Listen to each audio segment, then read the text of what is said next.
Salut tout le monde, c'est Adou. Aujourd'hui, je viens de recevoir le nouveau mât No Limits dans sa version 2 et je l'ai testé en wingfoil. Je t'en parle tout de suite. Alors déjà, No Limits, qu'est-ce que c'est? Au départ, c'est une marque qui a fait plein de choses, qui œuvre dans le composite, qui a fait des mâts de windsurf en carbone, qui étaient plutôt bien placés en prix pour ceux qui viennent du windsurf. Et concrètement, aujourd'hui, No Limits fait des mâts pour les foils. Ce sont des mâts carbone qui sont ultra rigides et très légers, et qui sont compatibles, moyennant une embase spécifique à chaque fois, avec un maximum de foils du marché.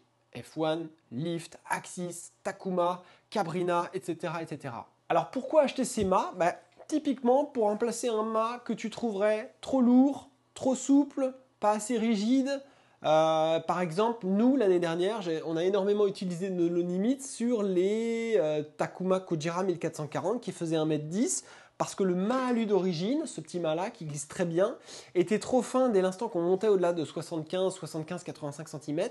Et pour faire du pumping, surfoil, dog start et même en wing, on avait besoin d'avoir un mât plus rigide. Ça améliorait l'expérience qu'on avait sur l'eau et le rendement du foil globalement. Alors ce mât-là, tu vas le trouver, moi je l'ai reçu en direct via Alex qui gère la boîte No Limits, mais tu peux le trouver via les distributeurs qu'il y a en Europe. Je sais qu'en France, dans l'ouest de la France, on a Action Fun à Lorient qui distribue la marque, donc vous pouvez contacter, je crois que c'est Julien Levecquier qui peut vous démerder ces mâts-là si vous en avez besoin. Alors moi j'ai eu du V1, j'ai beaucoup utilisé, notamment sur les Takuma.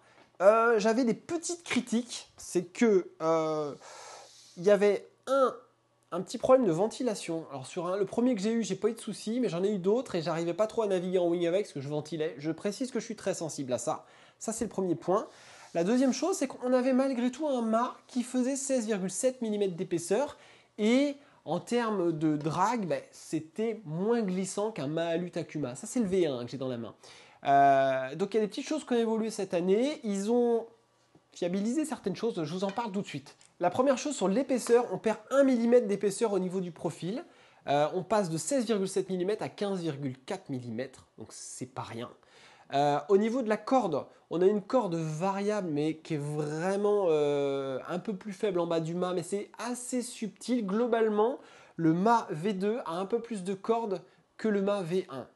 Pour être très précis, sur le mât V2, j'ai 12,4 de corde au niveau de la platine, enfin en haut du mât, et 11,9 en bas, là où j'avais 11,5 en haut et 11,5 en bas. J'avais une corde totalement fixe sur le No Limits V1, et sur le No Limits V2, j'ai une corde dégressive, mais globalement un peu plus de corde, ce qui va amener un peu plus de rigidité sur le mât, en tout cas c'est ce qui est vendu. Au niveau des poids, on est sur du similaire. J'ai un mât V1 en 72 cm qui pesait 1,1 kg.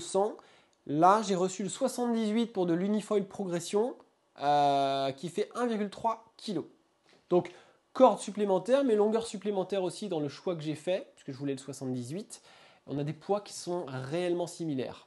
Alors, c'est bichable.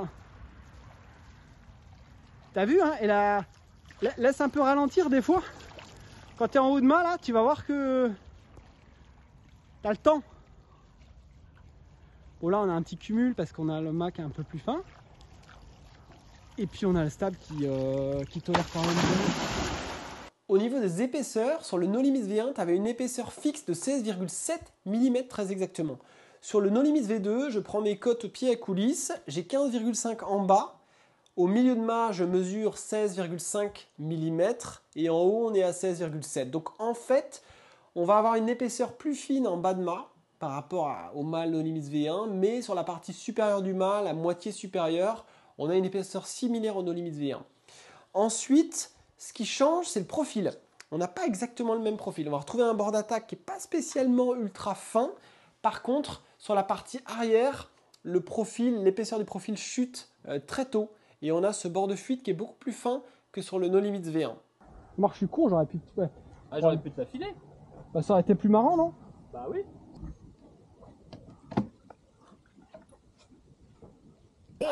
Three, 2, 1.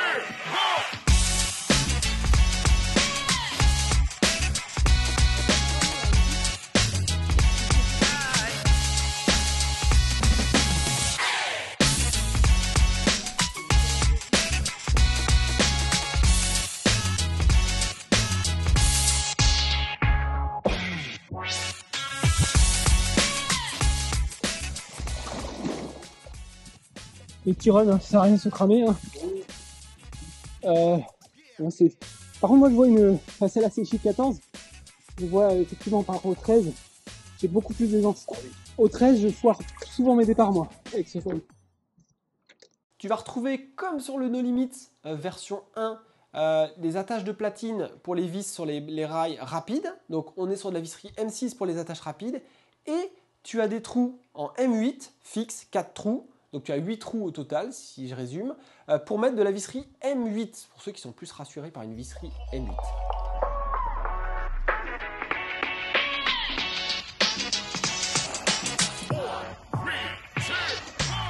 Dans les détails aussi de finition, on retrouve une embase de mât et une platine, donc les parties métalliques qui sont, je le répète, je ne l'ai pas dit, mais qui sont collées sur le mât, emboîtées, collées.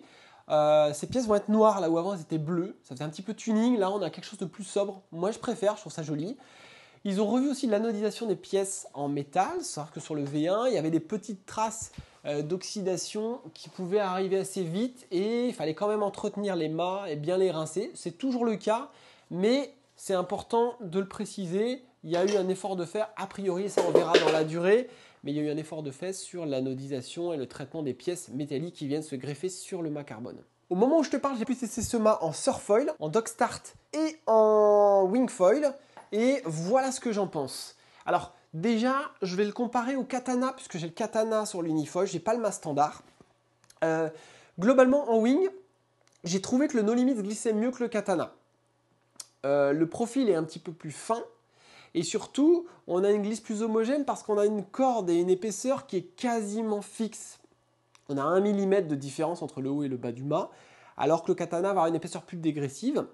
En termes de rigidité, il est donné sur les benches d'Alex chez No Limit comme plus rigide qu'un katana. Honnêtement, avec mon gabarit de plumeau, j'ai pas vraiment senti la différence. J'ai juste eu 2 mâts qui étaient très rigides sous les pieds, l'un comme l'autre. Pas capable de te dire si le No Limit c'est plus rigide. Ce qui est sûr, c'est que le No Limit est très rigide. En dock start, en revanche, on a été au ponton avec mon pote Flo et on a fait des comparaisons avec le katana et le No Limits avec les 270 progressions qu'on avait à dispo. Et honnêtement, on a trouvé tous les deux, 75 kg et moi 60 kg, qu'il y avait une réelle différence de rigidité, un gain de rigidité en torsion en faveur du No Limits, c'était clair et net. On a vraiment trouvé, en repassant sur le katana, qu'il avait une certaine souplesse en torsion. Souplesse toute relative, parce que ça reste un mât rigide. Sur la glisse du mât, je suis pas... Ouais. Pour moi, c'est pas transcendant. Pas gros gain de glisse, mais gain de rigidité. Gain de rigidité et de poids, ça se sent direct. Ouais. Parce que là, tu vois, j'ai fait tout le tour. Ouais. Et avec mon set, je peux le faire. Mais je sais que je me baise, quoi. Ouais. Tu vois. Clairement, il y a un gain de rigidité sur une pratique pumping surfoil où vraiment tu vas tordre le mât à basse vitesse. Il y a un gain de rigidité sur le No Limit. En plus, c'est un 78 qui au total fait 82 avec son embase. Donc on parle d'un mât de 75 en katana comparé à un mât de 78, même plus de 80 en No Limit.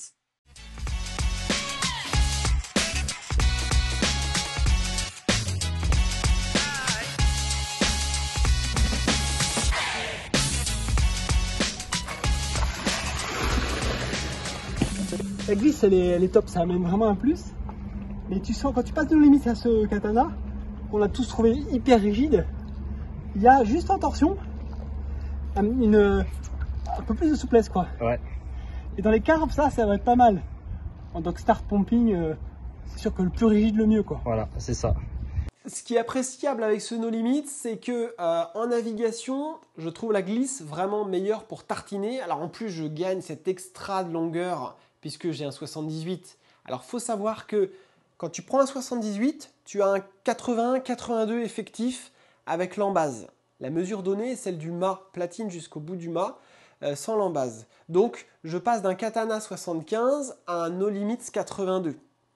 Ça me redonne de la marge pour pomper, pour avoir plus d'amplitude pour glider et de confort pour contre-gîter en wing. Contre-gîte, j'y viens. Contre-gîte au travers, mise en pression du mât latéralement. C'est là où ça ne te trompe pas. Si ça doit ventiler, ça ventile. Honnêtement, sur les V1 que j'ai eu en Axis et en Takuma, le premier que j'ai eu un petit souci de SAV, on me l'a changé. L'embase a pété simplement. Les deuxièmes, j'ai pas eu de soucis du tout. Par contre, ces mâts-là ventilaient, clairement.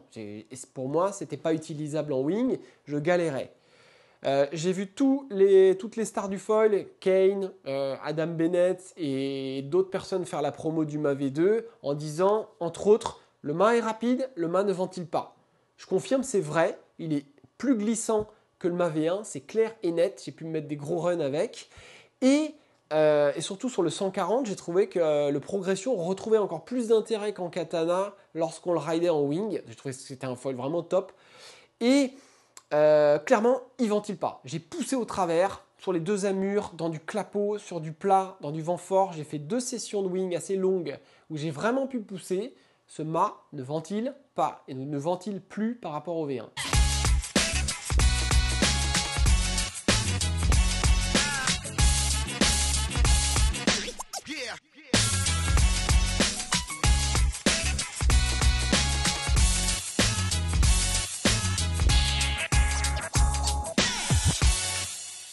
Le fait de gagner en glisse sur un foil comme le Progression, c'est vraiment cool parce que c'est un foil qui a un glide monstrueux, qui a un super pumping. Donc le fait de mettre ce mât qui est un petit peu plus fin permet en descente de houle de glider encore mieux. En pumping, en dog start et en wing, c'était un régal en descente de houle ou quand il faut cramer de l'effort pour muler et pomper dessus pour avancer et tenir longtemps en l'air. L'autre point, c'est que quand je mets ce mât-là sur mon Progression, je récupère 700-800 grammes. C'est-à-dire que je passe d'un foil qui fait 3,5 kg à un foil qui fait complet monté 2,7 kg, 2,8 kg. C'est le poids d'un silk. C'est le poids d'un silk chez AFS. Sauf que là, j'ai une rigidité qui est bien meilleure. Au niveau de l'avion, j'ai pas ce twist qu'on retrouve sur le silk. C'est un choix de design, attention, hein, ce n'est pas une critique. Mais pour ceux qui veulent des foils rigides et légers, on a une solution qui est plutôt sympa avec ce combo progression No Limits. Même si ce n'est pas les mêmes programmes, on a un foil qui est optimisé pour la plage basse et la tolérance basse vitesse. Et des foils comme le silk, le Kujira vont être des foils qui vont être plus optimisés pour la plage haute.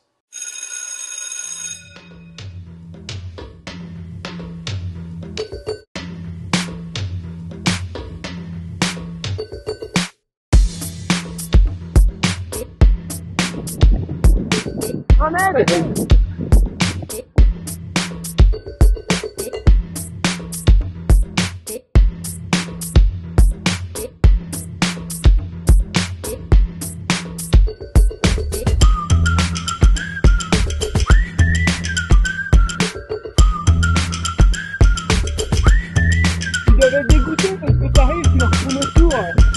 C'est horrible.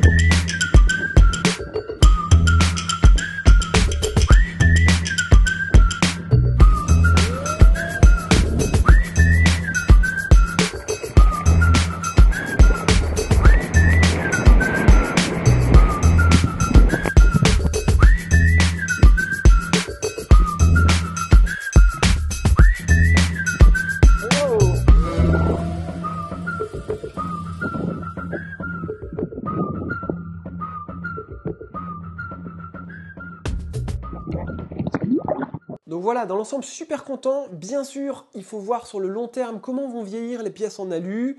Qu'est-ce qu'il en est de la corrosion? Est-ce que ça tiendra bien dans le temps? Je ne sais pas. Est-ce qu'on a fiabilisé les petits défauts, les problèmes qu'il y avait sur le V1? Ça, on va le voir. Je pense que ce mât est vraiment fait pour quelqu'un, soit gabarit lourd, soit quelqu'un qui recherche vraiment de la rigidité, mais qui ne veut pas trop compromettre la glisse. Là, le mât a progressé par rapport au V1. Je trouve le V1 un peu draggy par rapport à des mâts comme le mât allure que j'utilise maintenant sur les Kujira 2. Mais ce V2 glisse beaucoup mieux que le V1.